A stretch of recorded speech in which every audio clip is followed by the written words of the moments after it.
ready. GMA Weather, serbisyong totoo ng GMA News.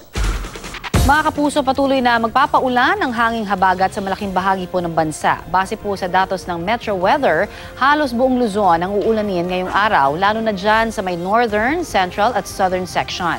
Maging I am ready po sa malalakas na thunderstorms.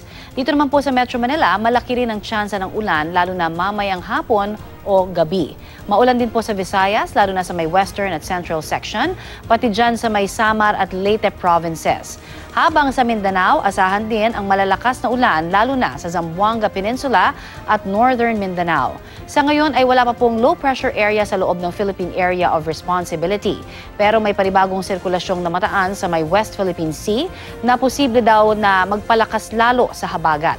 At yan naman ang latest mula sa GMA Weather. Magplano para sigurado, I am ready. Serbisyong totoo ng GMA News.